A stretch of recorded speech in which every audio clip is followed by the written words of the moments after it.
in 6 games. Josh Smith, perhaps his final home game as a Hawk. Free agent this summer. Hey, big decision for Atlanta Hawks and big decision for Josh Smith.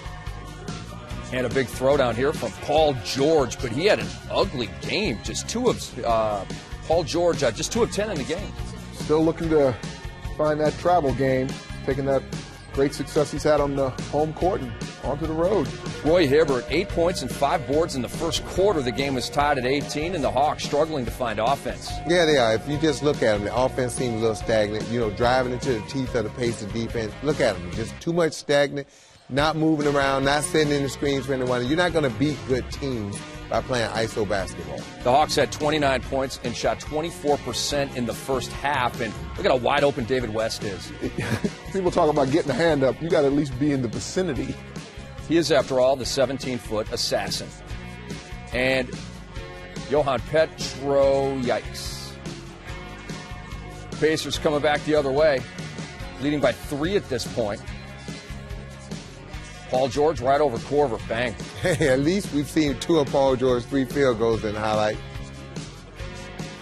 And then, look at the hustle right there. Roy Hibbert going down to the floor, calls timeout. Well, he's been a verbal leader, but the best way to lead is through action, and that's a great example.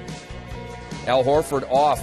He and Josh Smith were a combined 2 of 13 in the first half. Jeff Teague had another rough night as well. Yeah, I mean, when your best players get off to such a slow start, it just puts too much pressure on everyone else, and then they start pressing. And again, the Hawks just couldn't get over the hump tonight against the Pacers. The Hawks missed 17 shots in a row at one point. David West hits the J. Indiana up 37-29 at halftime. And Roy Hibbert in the third quarter got back to work. Nice to give Roy a little love here. We talked a lot about David West's evening. Look, they beat the Hawks up in the interior, and it wasn't a one-man show. Roy Hibbert came to play as well. And then Devin Harris has his shot blocked.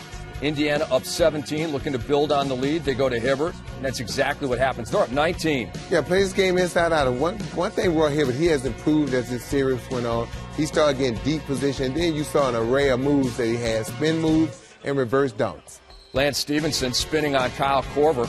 Ivan Johnson collides with Roy Hibbert and is called for a technical for the second straight game. Well, composure's been the one thing that we've noticed in young players this year in the playoffs so far, an inability to keep it. And look at that. How do you get a straight line drive right through the teeth of the defense? Unbelievable. You just can't have those type of plays, especially when you was at home struggling, trying to get back in the game. The Hawks just can't afford to give up plays like that. Wow, and then George Hill left wide open, but the Hawks fight back in the fourth. Devin Harris knocks it away again, gets it back, and here come the Hawks, 69-58, and they keep on coming, Rick. Well, that was the type of start I'm sure they would have liked to have. It showed up a little late, and unfortunately for the Hawks, not enough in the end.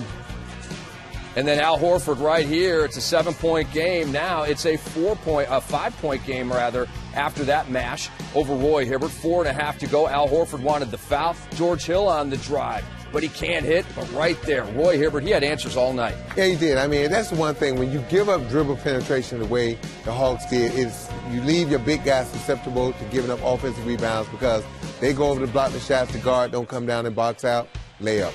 The Hawks got it down to 3, as you saw. And then right here, David West, Johnny on the spot. The put back good with 2:14 to go. Put the Pacers up by 5. They go on to win 81-73. David West and George Hill each with 21. Roy Hibbert, a double-double, 17 and 11.